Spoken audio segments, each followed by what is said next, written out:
ओम शांति।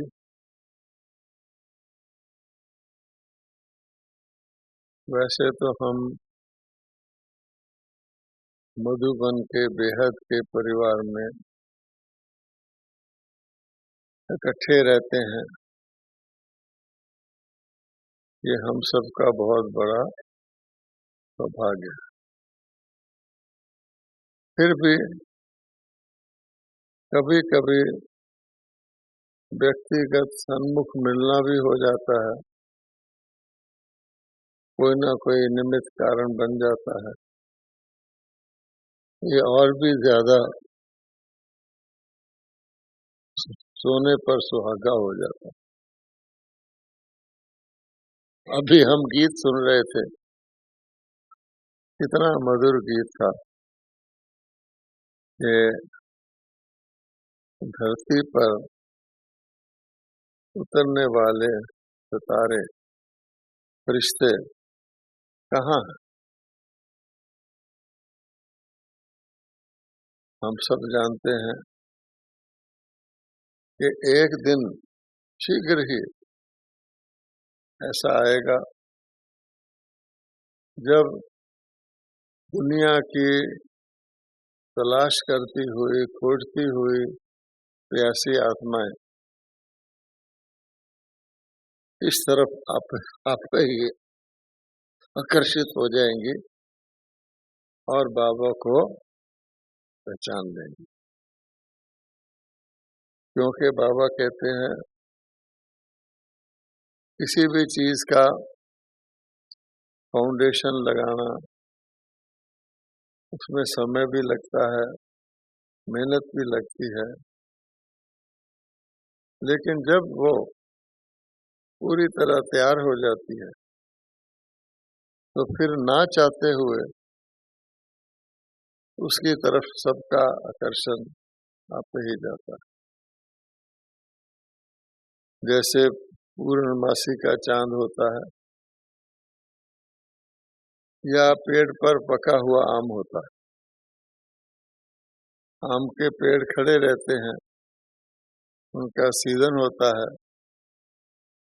जब सीजन आ जाता है तो अपने आप उनमें कुछ परिवर्तन आता है, पत्ते हरे हो जाते हैं, कुछ आम की भीनी भीनी खुशबू आती है। कुछ दिन बाद हम देखते हैं छोटी छोटी, बहुत छोटे छोटे बीज जैसे कुछ फल लग गए। फिर हमारे देखते ही देखते वो बड़े होते जाते हैं। एक दिन ऐसा आता है जब वो पूरे कंप्लीट हो जाते हैं, रंग उनका आ जाता है, सुगंध आने लगती है, तो उस वक्त ना चाहते भी हर एक का ध्यान जाता है। ये तो स्थूल चीज है, पर इसका भी सीजन है। ऐसे ही इस धरती पर चमकते हुए रिश्ते और सितारे लोग ढूंढ रहे हैं। तो हमको क्या करना है? बाबा कहते हैं तैयार तो मैं करा दूंगा, मेरा ही काम है, परंतु हमको उस बहुत ही श्रेष्ठ कर्तव्य को करने के लिए हर वक्त स्मृति में रहना है। बाबा कहते हैं ताजी मुरलियां भी इसी पर चल रही हैं, व्यक्तवाणियां, कि हमको बहुत ही हर समय ऐसी स्मृति में रहना है जैसी ब्रह्मा बाबा रहे। ब्रह्मा बाबा को रात को नींद भी फिट जाती थी, बाहर आ जाते थे, सोचते थे कैसे इतनी सारी आत्माओं का शिव बाबा ने मेरे द्वारा कल्याण कराना है। निश्चय पूरा था, लेकिन वो एक ऐसी गहरी लगन थी जो वर्षों तक बाबा ने धीरे धीरे प्रकाश देते देते देते आज जो हम देखते हैं, कई बहन भाई तो शुरू के हैं, कई बीच में आए, कई बाद में आए हैं, जो देख रहे हैं कि ऐसा तो सारे इतिहास में वंडर नहीं हुआ कि एक ब्रह्मा बाबा, एक मातेश्वरी जी, उन्होंने प्रकाश देकर देते देते देते देते सारे विश्व के अंदर एक ऐसा श्रेष्ठ परिवार कुल पैदा कर दिया, जिसको बाद में लोग शास्त्रों में कई कुछ उसके बारे में बोलते हैं। और हम इतने सौभाग्यशाली हैं कि हम उसको बाबा ने उस परिवार के मेंबर बनाया, सिलेक्ट किया। इससे बड़ी सौभाग्य की बात क्या हो सकती है। अब बाबा कहते हैं कि जैसे शिव बाबा को हर वक्त एक ही काम है, उसका संसार क्या है, बच्चे, और ब्रह्मा बाबा को और ब्राह्मणों को भी एक ही काम है कि यहाँ ही नहीं हमने बैठे रहना, इस दुख की दुनिया में नहीं रहना है सदा, बल्कि अपना कार्य पूरा करके वापस जाकर नई दुनिया में आना है। ये स्मृति हमारी कभी तो फुल रहती है, कभी कम हो जाती है। जैसे बिजली का कनेक्शन होता है, जब फुल लगा हुआ होता है तो पूरी लाइट आती है, जरा सा लूज हो जाए तो आप देखते हैं बिजली होते हुए भी वो लाइट जग बुझ करती है, वो दिखाई नहीं देता, एक जैसा नहीं लगता। इसलिए उसके अंदर ब्राह्मणों का सदा उमंग उत्साह रहना चाहिए। तो बाबा कहते हैं अपने अपने तरीके से सभी ब्राह्मण, इस जीवन का तो सबको याद रहता है कि कौन सी ऐसी लौकिक में जब हम थे, ऐसा कौन सा नशा था, ऐसी कौन सी प्राप्ति की खोज थी, जो दिन रात ब्राह्मण लौकिक जीवन में लगे रहते थे। अब बाबा के बच्चे बन गए, तो बाबा के बच्चों को तो आप जानते हैं साधन संपन्नता मिल जाती है, भगवान के बच्चे हैं। ये गवर्नमेंट के एम्प्लॉय को भी बहुत सुविधाएं मिलती हैं। तो बाबा कहते हैं ऐसा ना हो कि इस संगम युग को, जो कि हमारा कमाई का युग है, उसमें हम बस जिसको कहते पढ़ाई को छोड़ करके प्रारब्ध भोगने लगे। प्रारब्ध कई तरह की होती है, साधनों की भी होती है, नाम मान शान की भी होती है। तो मैं क्या करता हूँ, सवेरे मैं अमृत वेले सोचता हूँ कि देखो ये विश्व जो अहिंसा परमो धर्म पर आधारित था, जहाँ शेर और गाय भी प्यार से रहते थे, आज उसी विश्व में और उसी भारत में क्या हो रहा है। अगर 850 करोड़ आत्माएं गिने, उसमें से 100 करोड़ छोड़ भी दें, जबकि आंकड़े बताते हैं कि भारतवासी हिंदू भी मांसाहारी बनते जा रहे हैं ज्यादा। वो दिन दूर नहीं जब भारतवासी हिंदुओं में भी मांसाहारियों की संख्या बढ़ जाए, उसको भी छोड़ दो। 700 करोड़ मांसाहारी मनुष्य रोज, अगर दिन में 2 जानवर भी काटें, वो चाहे वो आकाश के पंछी हों, चाहे धरती के हों, चाहे समुद्र के हों, तो 1400 करोड़ जानवर रोज कटते हैं।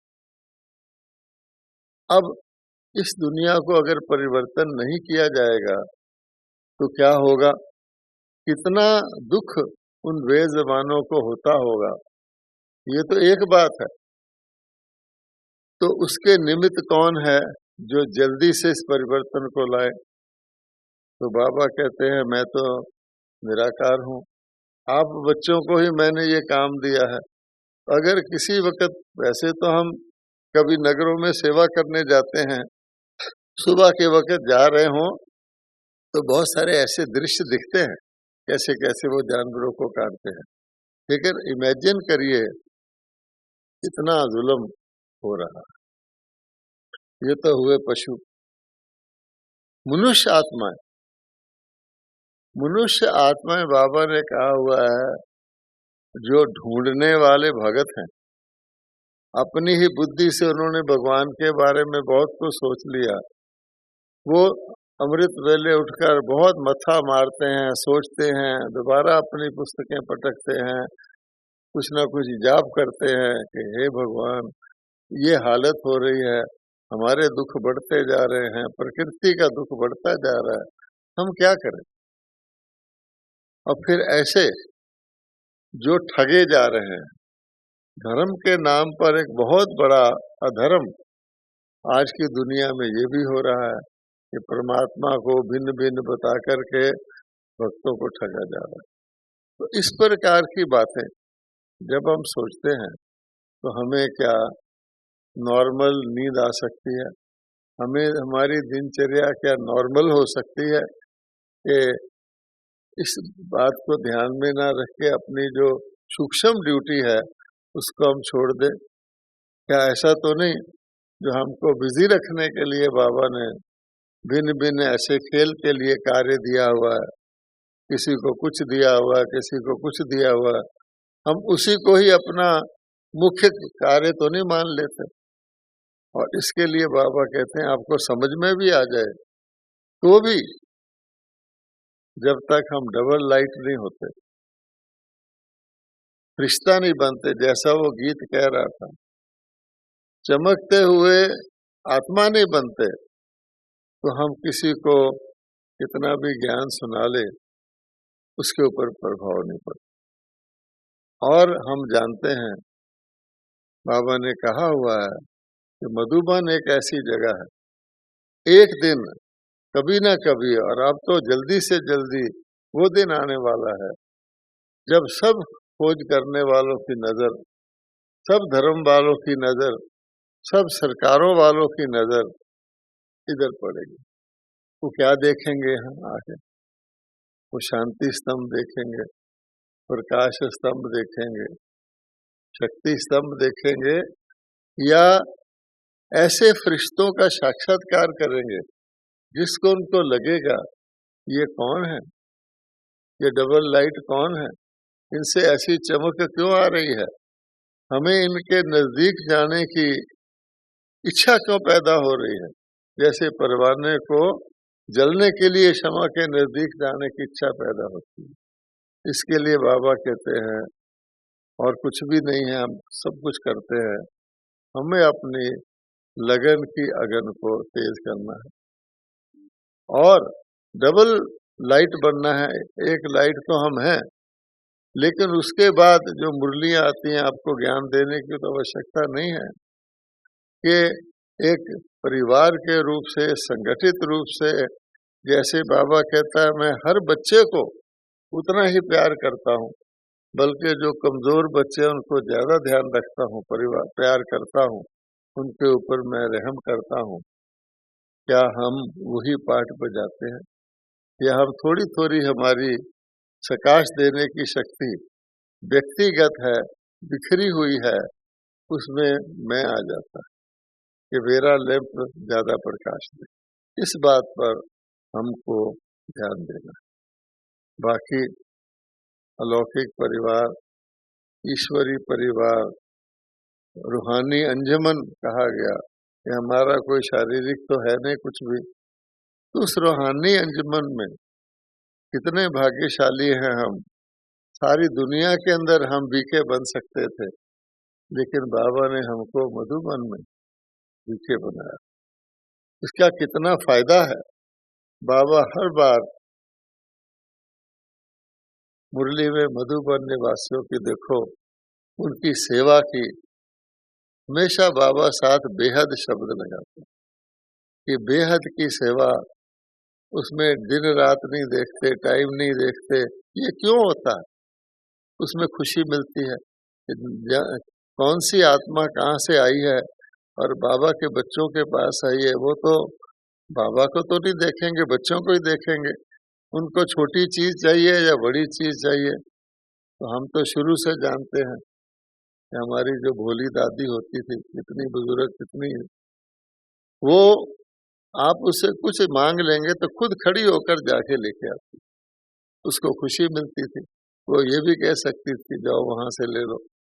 इस प्रकार से वो जो स्नेह है, बाबा ने कहा हुआ है कि सतयुग और कलयुग में यही फर्क है, स्नेह, यहाँ स्नेह नहीं, स्वार्थ का स्नेह, लिमिटेड स्नेह। दूसरा बेहद का स्नेह, हर एक के साथ स्नेह। और तीसरा सदा वही अवस्था। इसके लिए बाबा कहते हैं मैं अपने यज्ञ को भरपूर रखता हूँ, शिव के भंडारे भरपूर। परमात्मा की पालना से बेहतर पालना तो किसी की हो नहीं सकती। कभी कभी हमको अपने ही पास्ट कर्मों के कारण कोई हिसाब किताब आ जाता है, किसी रूप से शारीरिक रूप से आ जाता है, भाव स्वभाव से आ जाता है, हमारे काम को कोई थपकी ना लगाया आ जाता है। उस वक्त चेहरा वो नहीं रहता, तो आत्मा सोचती है मेरे को इतना ज्ञान है, मैं दुनिया को रास्ता दिखाती हूँ, मैं हर एक को फील होता है, वो खुश होते हैं हमें आपने रास्ता, मेरे साथ ये क्या हो रहा है। तो बाबा कहते हैं होता कुछ भी नहीं है, जैसे सूर्य के आगे बादल आ जाए, ऐसा नहीं कि हमारी थोड़ी देर की उस अवस्था के पहले और बाद की अवस्था वैसी रहती है। ये हमारे 63 जन्म थोड़े नहीं होते, 2500 वर्ष जो हमारी गिरती कला आई है, जिसके कारण हम बॉडी कॉन्शियस रहे हैं।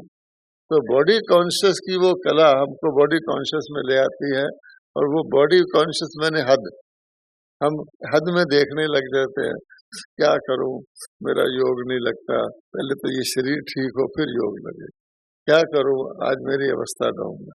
तो बाबा ने कहा हुआ है, दो ही शब्द हैं, बॉडी कॉन्शियस का मैं नीचे लेगा, सोल कॉन्शियस का मैं ऊपर ले जाएगा। तो हमको तो बहुत मौका है, क्योंकि हम बॉडी कॉन्शियस में रिश्तेदारी होती है, संबंध होता है, संपर्क होता है, हमारा तो यहाँ बेहद का है, कौन कहाँ से कब आता है, हमारा तो आत्मिक नाता ही रहता है। इसलिए आज जो मुझे पता लगा है कि यज्ञ में बाबा के बच्चों को आम मिल रहे हैं, किसी कितनी खुशी की बात है। किसी को एक आम मिले तो क्या होता है, उसको एक ही आम दिखता है, उसको उससे तृप्ति नहीं होती। आम की दुकान पे भी जाएगा, एक आम खरीद लाएगा, उसको कोई खास खुशी होने वाली नहीं है। लेकिन जब वो ढेर आम के देखता है, ढेर में एक देखता है, तो उसकी फर्क पड़ जाता है। किसी आम वाले दुकानदार को आम का मूल्य होता है नहीं, उसको आप आम का गिफ्ट दे दो पैकेट, वो कहेगा ये क्या है, क्योंकि उसका दिल भरा हुआ होता है। तो बड़े परिवार में ये भी रहता है, हर चीज बड़ी, हर चीज बेहद की, उसका एक हिस्सा हमें मिलता है तो कितनी खुशी होती है। आप जानते हैं लौकिक के लोग भी पार्टी वगैरह करने बाहर जाते हैं, मित्रों आदि को बुला लेते हैं, वही भोजन होता है लेकिन इकट्ठे मिलकर के खाते हैं। इस प्रकार से हमारा तो मधुबन तो जैसे आकाश में बादल रोज नए हैं, भले यहाँ परमानेंट रहने वाले हम लोग रहते हैं, लेकिन इसमें आवत जावत बाबा ने ऐसा यज्ञ रच दिया अविनाशी, जब तक ये पूरा नहीं होता ये चलता ही रहेगा, बढ़ता ही रहेगा। हम कितने भाग्यशाली हैं। इसलिए एक ताजी मुरली एक और भी आई थी, उसका स्लोगन क्या था कि अगर कोई मर्यादा तोड़कर किसी को सुख भी देता है या सुख भी लेता है, तो वो भी दुख के खाते में चला जाता है। कई बार हम इन बातों से लापरवाह हो जाते हैं। मेरी ड्यूटी है आम बांटने की, अच्छा मैं सोचता ये 2-4 मेरे फ्रेंड हैं, ठीक है, नॉर्मल भी ले जाओ, बाद में भी ले जाना, और मैंने तो मर्यादा तोड़कर उसको सुख दे दिया। लेकिन अगर मैं अपने खाते को देखूं तो त्रेता युग वाला भी मर्यादा पुरुषोत्तम था, और जो इस प्रकार का सुख लेता और मांगता है, हम हमेशा देखते हैं कि कोई आएगा बाहर से, उसके लाने वाले कहेंगे, बहुत बड़ी उसकी महिमा करेंगे, इसको एसी कमरा मिल जाए। उनका भाव ये बहुत ही अच्छा है, बहुत ही सेवाधारी है। यद्यपि वो अंदर से जानते हैं कि इसका अधिकारी नहीं, वो सोचते हैं हम उसको फैसिलिटी दिलवाएंगे और आगे बढ़ेगा, हमारा सहयोगी बन जाएगा। लेकिन ये छोटी छोटी बातें, आपको पता है यज्ञ का नियम क्या है? बाबा ने अभी भी कहा है कि चाहना रखने को क्या शब्द बाबा ने सख्त यूज किया है। बाबा कहते हैं बाप का काम है आपको देना, तो बाप अपने आप बाप है, तो सोच समझ कर ही आपको देगा। यहाँ तक बाबा ने कहा है कि मैंने छाछ और ढोडा खिलाया था, टेस्ट किया था कि देखो उसमें किसी को कुछ नहीं हुआ, चाहे रोगी थे वो भी ठीक हो गए। तो ये हमारे टेस्ट हैं। लेकिन हमको सारा दिन हमारे साथ जो कनेक्शन में आते हैं, चाहे वो मेरे जूनियर हैं, चाहे वो मेरे पड़ोसी हैं, किसी प्रकार से किसी प्रकार का मर्यादा उल्लंघन करके हमको नहीं करना। और उसमें खास तौर पे संगठन में एक बात आती है जिसको हम कहते हैं समाने की शक्ति। यज्ञ में बहुत घटनाएं होती रहती हैं, बहुत बड़ा यज्ञ है, लोगों के कर्मों के हिसाब हैं, वो घटनाएं हमारे नोटिस में भी आती है। अब मुझे देखना है कि मैंने उस घटना को सुना, समा दिया, या उसको मैंने जाके अपनी मित्र मंडली में वर्णन किया, थोड़ा और बढ़ा चढ़ा के वर्णन किया। एक तो अपना टाइम वेस्ट किया, एक उनका कराया, उनकी फिर आगे मित्र मंडली होती है, तो जैसे वो चेन वाले चीजें होती हैं, तो उससे हमारी गंभीरता, हमारी समाने की शक्ति, हमारी धैर्यता पे असर पड़ता है। फिर जब हम योग में बैठते हैं, आज भी बाबा ने स्थित प्रज्ञ की बात की है, तुम्हारा मन भटकता क्यों है? फिर वही उस वक्त वो एकाग्रता नहीं रहती, क्योंकि मन में कोई ना कोई ऐसी चीज आ जाती है। तो बाबा ने क्या कहा हुआ कि आजकल मैं यही देख रहा हूँ कि व्यर्थ व्यर्थ इतना हाईएस्ट ज्ञान, एक मुरली ही काफी है, लेकिन उसके अंदर आप किसी नदी में डाल दो जल, तो क्या रह जाएगा? तो व्यर्थ का संकल्प, व्यर्थ का समय, तो ये जो है संबंध, ये खतरनाक है। तो हमें खुश रहें, आनंद में, खुशी में रहें, क्योंकि हम लोग ब्राह्मण हैं सच्चे। तो सच्चे ब्राह्मणों को अति इंद्रिय सुख में रह करके उस नशे में रहना है जो किसी को नहीं मिलता। अंत में केवल यही कहूंगा कि कहा गया है अति इंद्रिय सुख पूछना हो तो गोपी वल्लभ के गोप गोपियों से पूछो। तो उन्होंने श्री कृष्ण जी को गोपी वल्लभ कह दिया, वल्लभ मैंने पिता होता है। और दूसरी बात, भगवान कहता है कि बाबा शब्द सिर्फ शिव के लिए कहते हैं। तो उसके गोप गोपियां कौन सी ज्ञान मुरली सुनते थे, वो सब इंद्रियों वगैरह के सुखों को ऐसे ही समझते थे। अभी बाबा ने सूबी रस का भी एग्जाम्पल दिया था।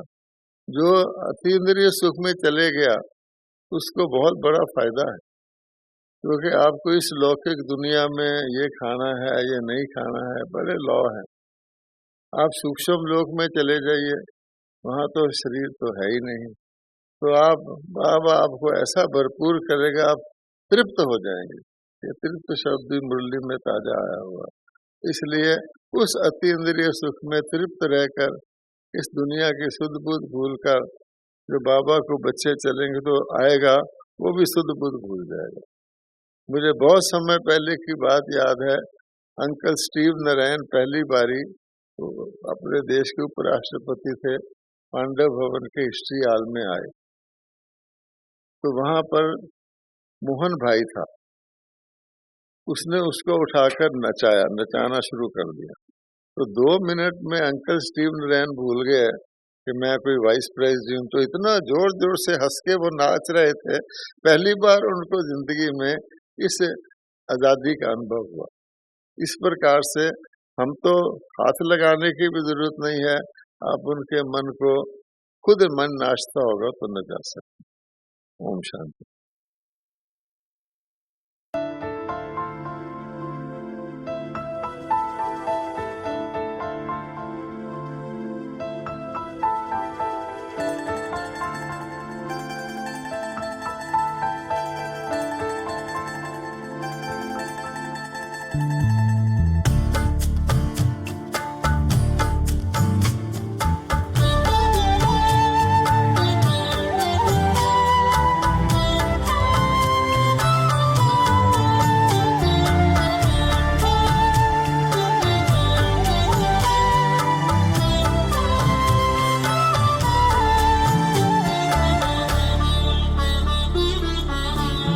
आपके वरदानों में पल रहे हैं हम बाबा, आपके वरदानों में पल रहे हैं हम बाबा। हाथ देकर हाथ में चल रहे हैं हम बाबा, आपके वरदानों में पल रहे हैं हम बाबा, आपके वरदानों में पल रहे हैं हम बाबा।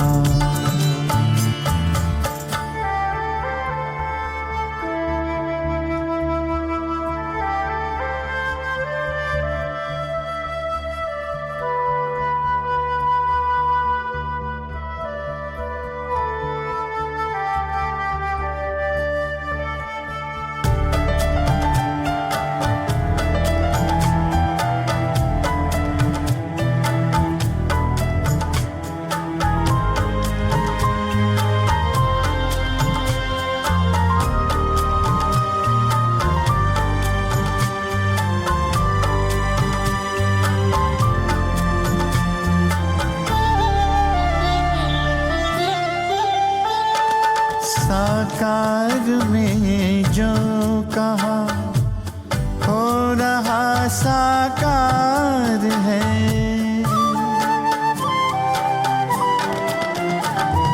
साकार में जो कहा हो रहा साकार है। मुस्कुराता आपके सपनों का संसार है, दीप बन आशाओं के जल रहे हैं हम बाबा, दीप बन आशाओं के जल रहे हैं हम बाबा। हाथ देकर हाथ में चल रहे हैं हम बाबा, आपके वरदानों में पल रहे हैं हम बाबा, आपके वरदानों में पल रहे हैं हम बाबा।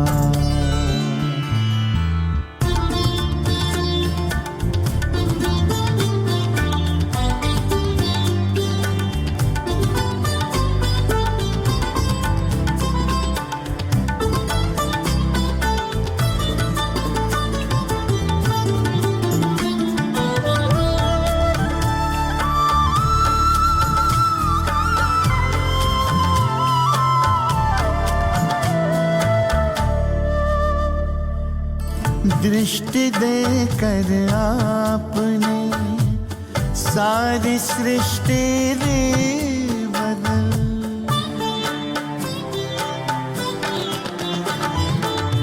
दृष्टि देकर आपने सारी सृष्टि रे बदल, कांटों को सुमन किया और कुटिया को महल, आपके रंग रूप में ढल रहे हैं हम बाबा, आपके आपके रंग रूप में ढल रहे हैं हम बाबा।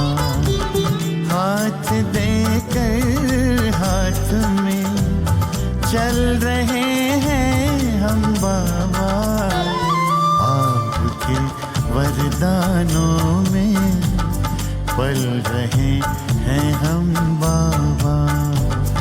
आपके वरदानों में पल रहे हैं हम बाबा।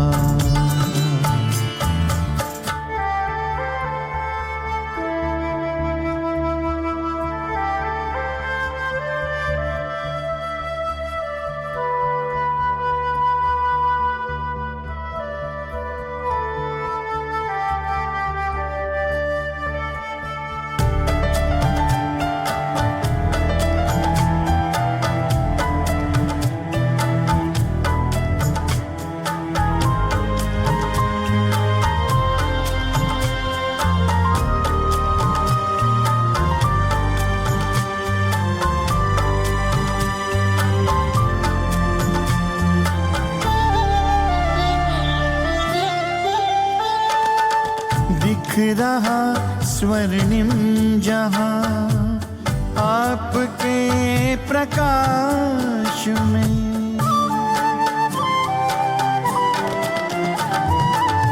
दिख रहा स्वर्णिम जहां आपके प्रकाश में। पाँव धरती पर कहाँ उड़ रहे आकाश में। सितारों से भी आगे निकल रहे हम बाबा। सितारों से भी आगे निकल रहे हम बाबा।